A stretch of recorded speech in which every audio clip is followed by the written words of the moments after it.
Microphone number 2. Thank you, Craig. Chair. This Yep. next question is from Craig Caulfield. Thank you. Thank you, Mr. Sullivan. O'Sullivan, sorry.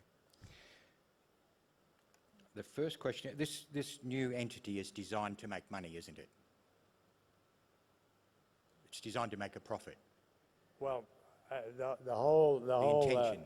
The purpose of the board and management is to look after the long-term interests of the business, which includes balancing a range of factors, but obviously it's important that we generate value for shareholders. You'll see why I've asked that.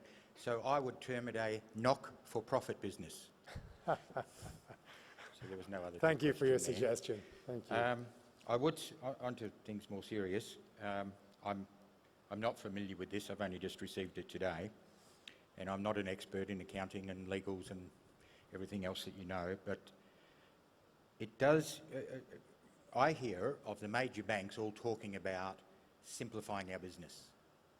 I'm talking of the 4 major banks in Australia, probably others, and we're selling off and divesting different things so we can focus on core banking.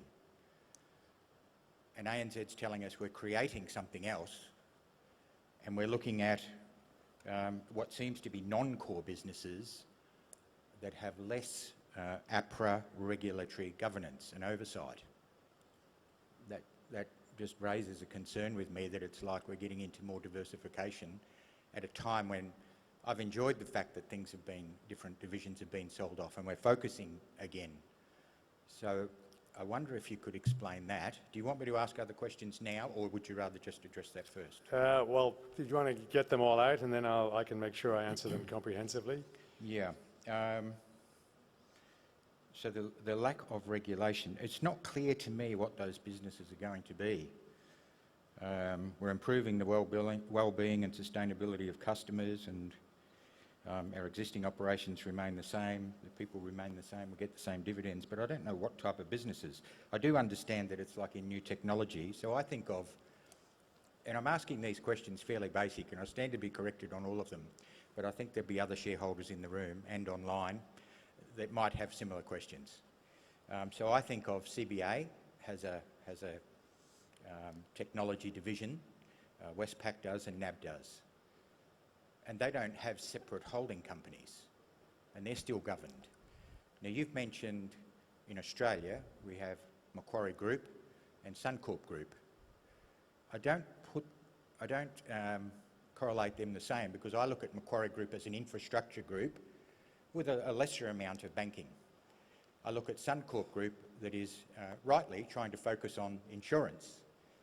And the benefit to them in ANZ purchasing the banking is that they become a pure insurance division. So they're not like NAB, Westpac and CBA.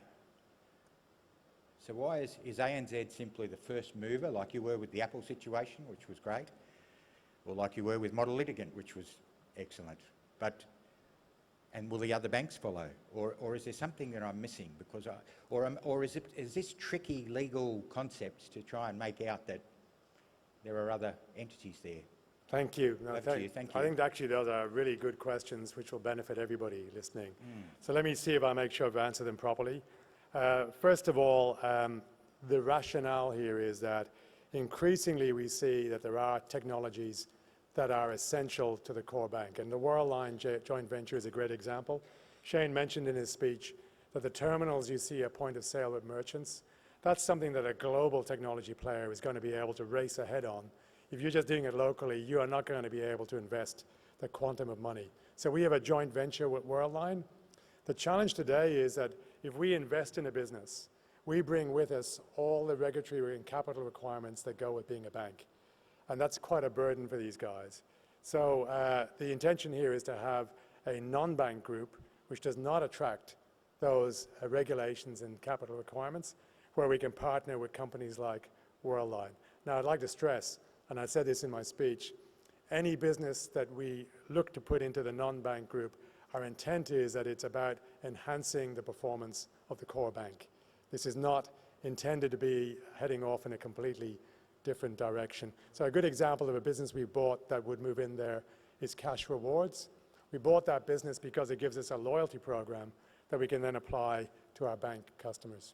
In terms of regulations, actually, as a result of the way we've consulted with APRA to create this, they've actually got the ability to approve any material acquisition that we make in the non-bank group.